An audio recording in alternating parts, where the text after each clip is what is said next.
Hey guys, welcome to a growth updates video. I have some new leaves and other positive updates for you and some not so good updates, but at the same time I want to acknowledge the wins because it's a journey to get my collection looking back the way it used to be. It's no secret that I've been quite neglectful of my collection in the past year. I've just been super busy with other things, had some other interests pop up, and I'm just trying to spread my time across everything. So it's going to be a kind of a long process to get my collection looking back the way it was when it was really thriving. And one of the hardest things with Anthurium is that you have to be consistent, and inconsistency is just so difficult. They just don't like it. And so I'm just trying to build back the habits, and I've been seeing some progress with my plants. We're not there yet, but I wanted to document some of the small victories. And by the way, the exam that I've been studying for, it's over. I took it last week.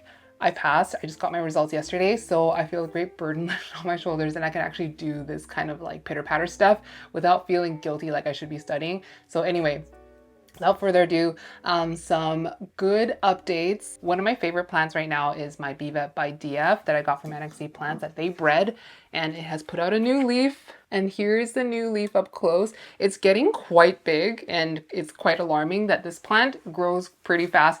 The petioles are pretty long, like not, I wouldn't call it gangly, but it is pretty tall, you know, in proportion to the leaf. So I am getting a little bit worried about, you know, there's gonna be a point in time where it's gonna outgrow the tent. But for now, I'm just enjoying every single leaf and how DF heavy it is. Like I just saw a photo yesterday of a DF. I'll see if I can find it, but if I can't, I'll just put a random photo of a DF. It has such a similar shape, maybe just like a little bit more filled out and less angular than a DF, but it has that same kind of waviness. If I just put the lobes forward, you can kind of see the general shape of the leaf.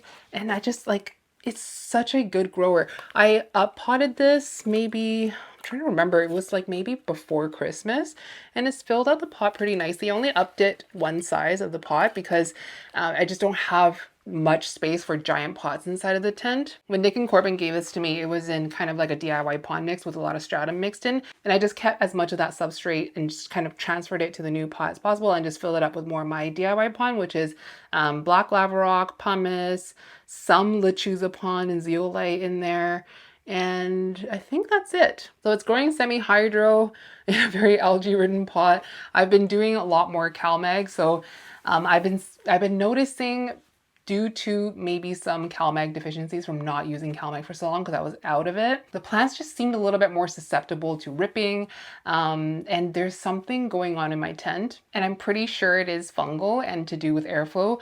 Historically, I haven't had issues with fungal stuff in my tent because I don't run fans in there, but I was opening up my tent every day, every other day, and over the course of like the last 6 to 12 months, it's been maybe once a week. So the tent has been closed much more often, much less airflow, and I'm seeing a lot more fungal issues. And the other thing is, I can't tell you the last time I saw a mushroom in there, which is kind of strange. I just realized this the other day. In the past, like there's always like one mushroom somewhere in the tent, but I can't tell you when was the last time I saw a mushroom. So there's definitely something funky going on, and a lot of plants, the leaves just don't stay pristine for as long. So I'm combating that with CalMag. I've just done a whole round of CalMag a couple of times. The next time I water the tent, which will be next week, I'm going to do a full round of myco inoculation for all the plants, all the while making sure to open up the tent fully like this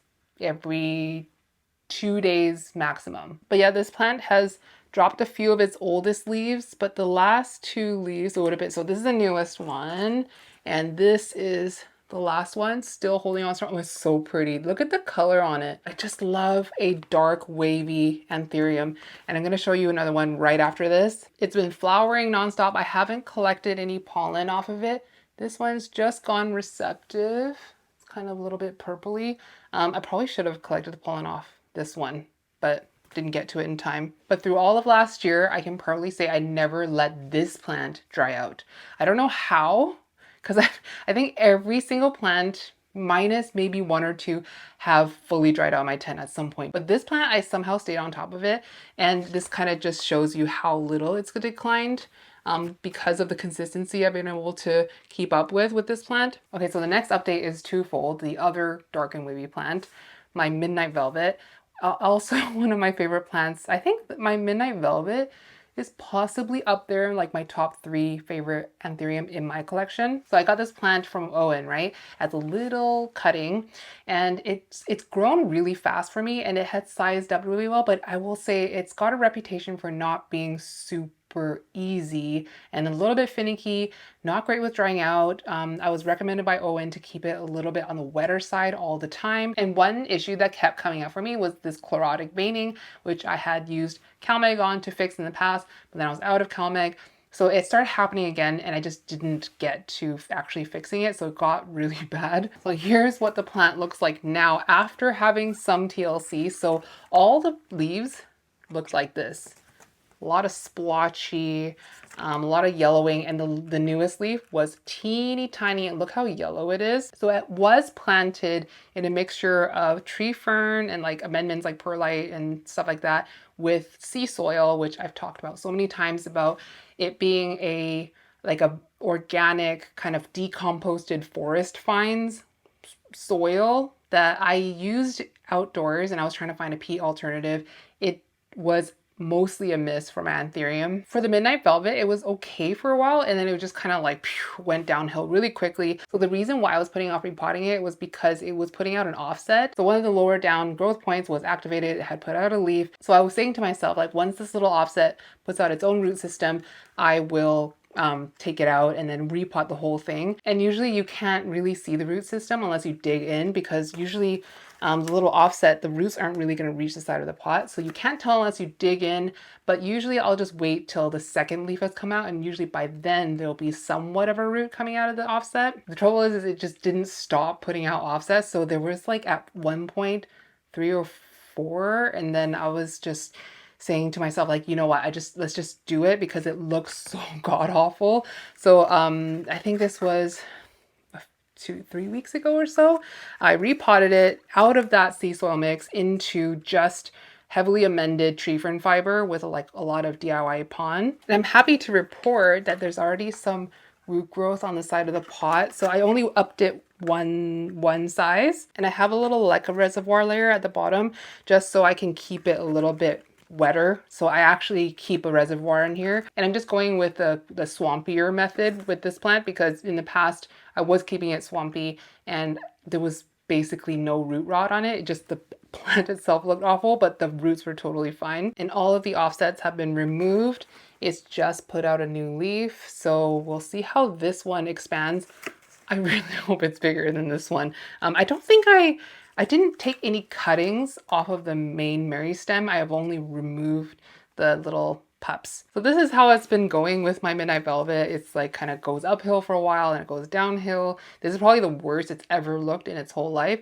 So let's try not to go back there. But I'm happy that I was finally able to get out of that substrate into something I feel like is a little bit more supportive of this plant. And yeah, we'll see how this leaf expands. Fortunately, this is a plant that grows pretty fast, so it doesn't take long for it to recover if it does, so we will see. And then as for the pups, I potted them up in the same substrate, and this is the first time I had propagated this plant, and I wasn't really expecting anything. I was going to get my hopes too high. I just hoped that maybe one of them would survive, and I have 1, 2, 3, 4. Here's one. Each one had a little root. One had maybe like 2 roots, and the roots on the Midnight Velvet are pretty skinny, which kind of feeds into the idea that it prefers it swampy because the roots aren't really thick, can't hold that much water. But look at this one. It has put out this leaf. This, I believe, was a single leaf when I took this out. Maybe this leaf was emerging, but it has emerged really well. I don't see any roots on the side just yet, but it's clearly growing and acclimating to the new pot on its own without mom. And here's the other one. This is a single leaf, but there's a new leaf on the way. Any roots on you? Not yet. Here's another one where it had an emergent leaf, this one, but that's all it expanded to. So this is kind of where it's ending, but there's another leaf that's going to be popping out of the petiole soon. No roots on this one yet either, but the older leaves, they're perky. They don't look like whatever roots. Oh, there is a root on this one right here. Look how skinny the roots are. My biggest fear was that it would lose the little root that it had, and then the whole thing would kind of just disintegrate. And the last one is this one. This one's my favorite little prop. Look at this new leaf. I actually have another prop of the Midnight Velvet. It's in a prop box. It was the original offset I removed for Charmaine. And she's just like, I can't do this in ambient. So here, like, just take it back because she doesn't want to grow too many anthurium in humidity. So I took it back. So I have altogether 5 props of Midnight Velvet, which I'm going to be letting go of soon. But look how cute this is. It's so twisty.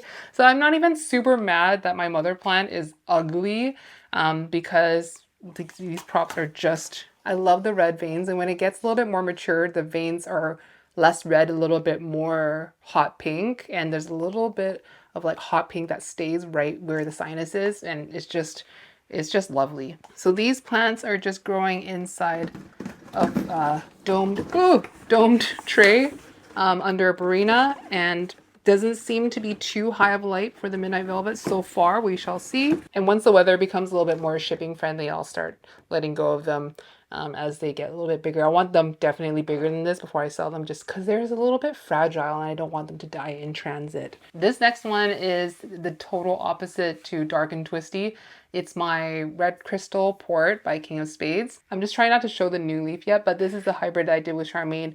About 1.5 years ago, we got the seeds. It put out a new leaf a couple of weeks ago, and it lives on the shelf on the very top, and the new leaf was growing facing the wall, so I didn't know what it looked like. I did a quick check of it for pest damage right when it was about this big, and I just kind of left it growing towards the wall because I wanted a little bit of a surprise. I don't know if you guys ever do this as well, but sometimes I just let things grow like on its own out of sight. I would ideally make sure that it's not hitting anything, but I wanted to see like the final product and not the journey in between, just so I have it's like a little bit more impactful. So that's what I did with this one, and I just turned it around yesterday and I was shocked by how big it had gotten. Definitely not a perfect leaf. There's a little bit of tearing and no pest damage, which was good because that's what I was checking for at the beginning.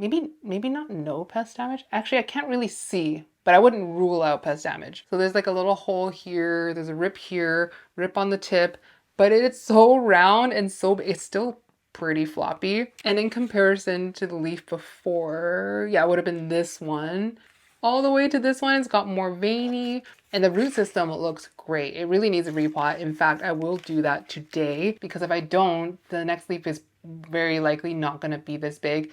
It might be smaller or no size up from there, which is not really what I want with this plant because it's so fat and it's just like very pleasing to see on a shelf amongst like other shapes. It's just something so exaggerated and round. It's just wonderful. And the more mature it gets, the more it looks like King of Spades, which I love.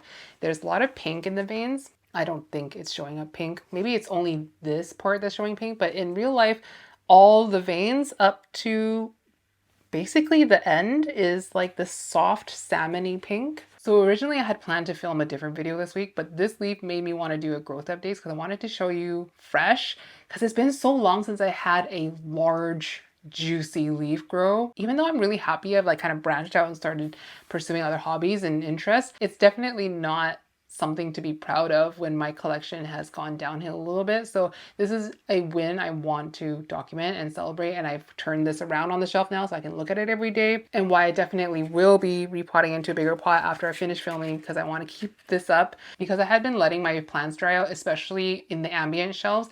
A lot of plants aborted their apical growth points, so they started to activate axillary buds, and so they weren't sizing up, so any growth I was getting was little small little rinky dinky guys. So this is a very welcome sight. But you know what's not a welcome sight? This next plant I'm going to show you nearly broke my heart. So my snake oil that I got from Pau and Josh did a total nosedive, and I don't know why exactly, but here it is. I'll see if I can find a photo of like roughly what it looked like before this. And it was so good. It was like a really minty all over variegation. There was no like sections to it. I just loved it so much. One of my favorite plants I've gotten in the last couple of years. So when they sent it to me, it was in a mixture of tree fern and stratum.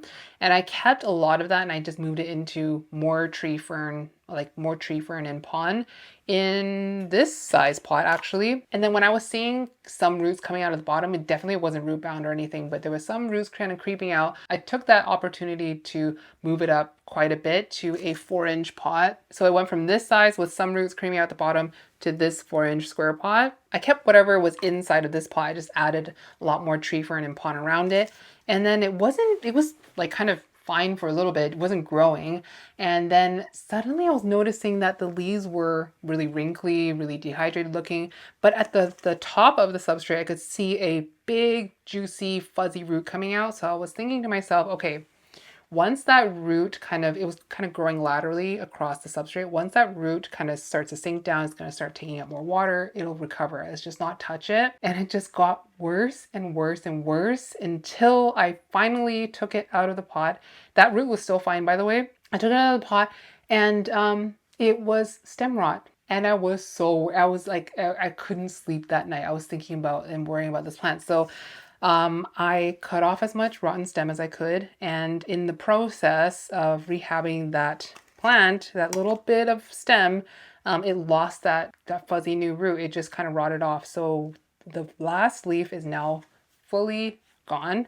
I haven't taken it off yet, but there's no root left. Here's what it looks like. There's 2 active growth points, so these are new.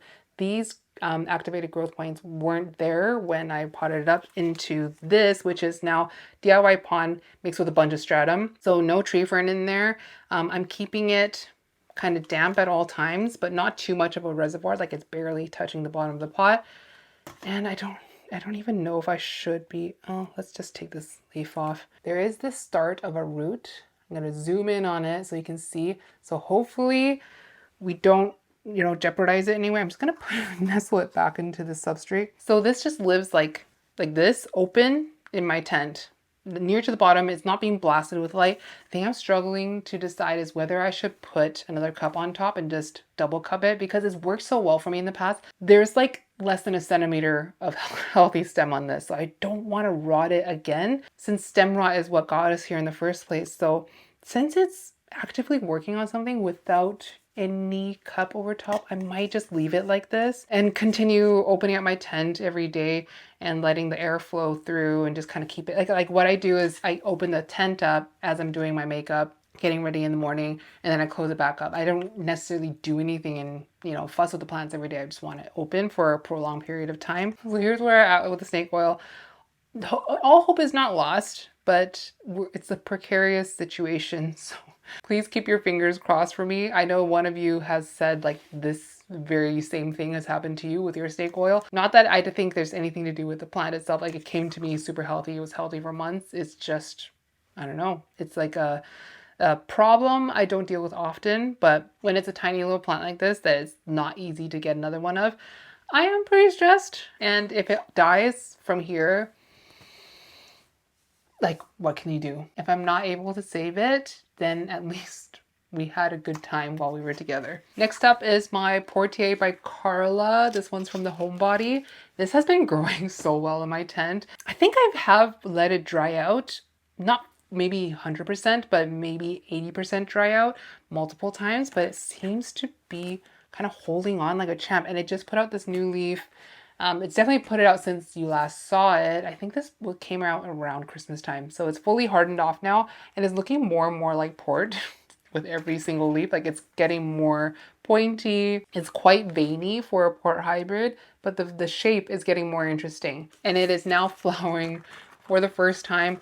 So you can see that kind of pinky Carla-esque flower. I don't necessarily like it when I'm going to do it too much, where like most of the leaf is kind of curved back. I recall it being a characteristic of true pure magnificum, where the leaf kind of folds back on itself.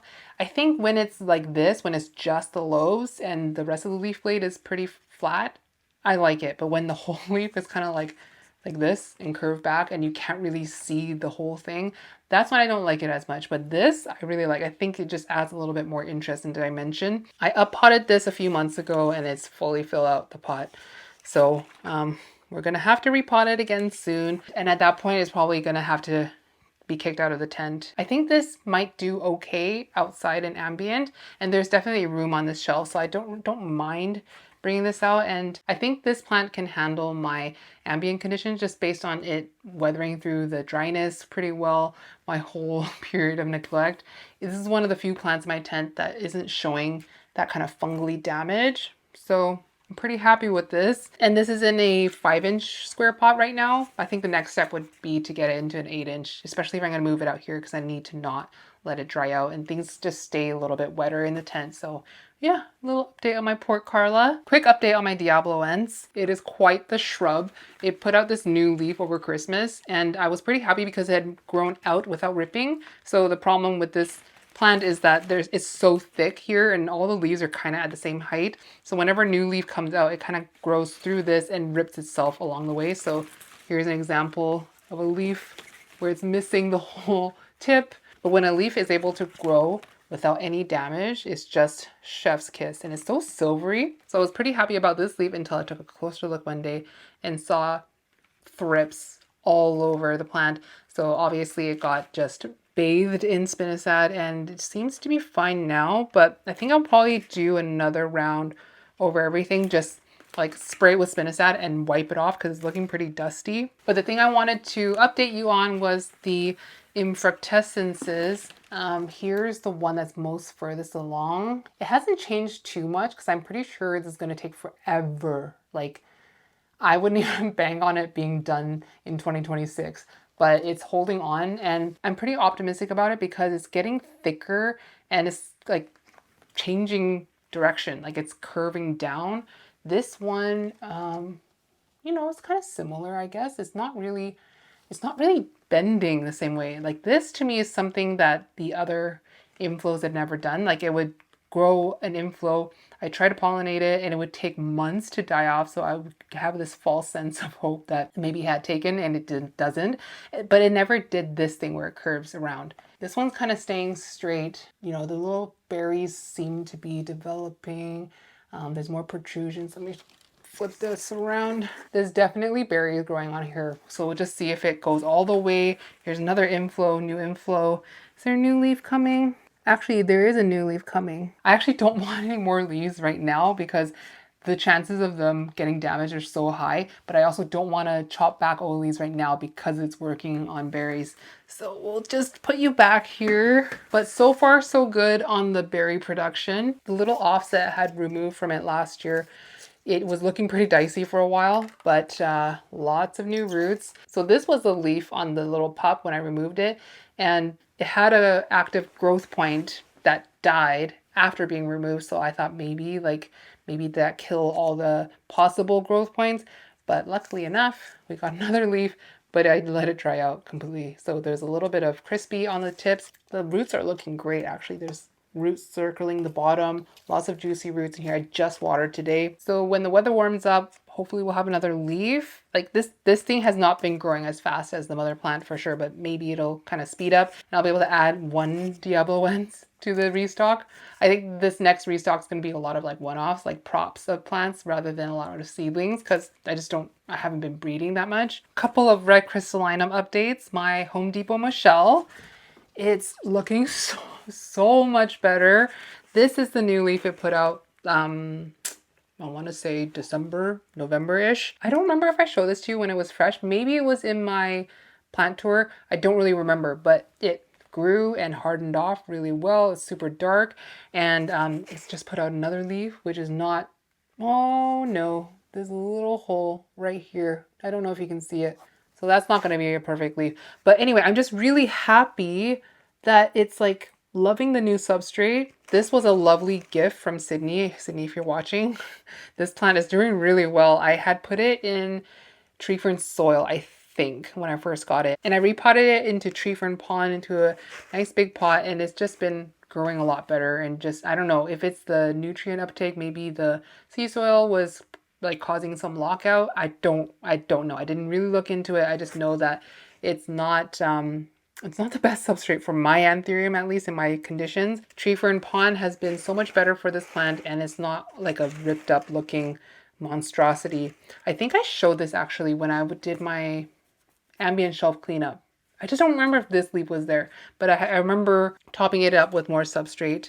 And yeah, it's just like, it's like a million times happier than it used to be. I don't know if it just took some time to acclimate to my low humidity Canadian conditions coming from the States and like a humid Home Depot greenhouse. But either way, I'll take it. Pretty happy about this. And then my other red crystal update, this one is from my beautiful friend Dania. This is her Tazula red crystal self, so the mother plant being this like classic gem of a red crystal. It's definitely been an interesting one for me because the leaves are always long. They're not round. They're not fat red crystals. And the color on this new leaf is always something to look forward to because it's always so pink. This is the first leaf it's grown for me that has somewhat of a fused sinus. It's like halfway fused, but look how pink it is and so elongated for a red crystallinum. Like every leaf is more long than it is round. Let me just show you the older leaves. Some of the older leaves back here. The roots are looking pretty good on it. It's in also tree fern pond.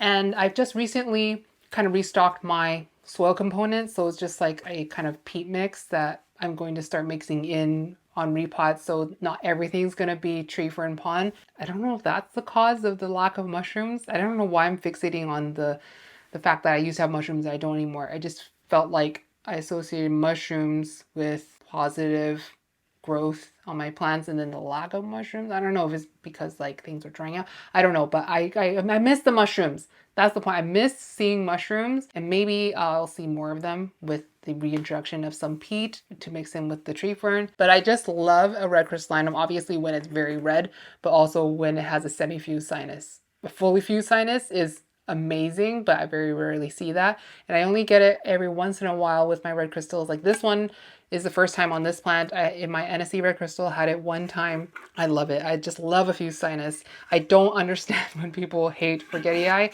Like obviously to each their own, but how can you resist that derpy turtle shaped leaf? It's just like objectively adorable. So I don't really understand when people don't like it, but I mean, it doesn't offend me or anything. I don't get it. Anyways, those are the most pertinent updates I have for you today. As things start to grow back over the next few months, assuming I keep my habits in check, I will continue to document it and I look forward to sharing more positive updates. Fingers crossed. But thank you guys so much for watching. I hope you enjoyed it. I love you guys so much and I'll see you in the next one. Mwah!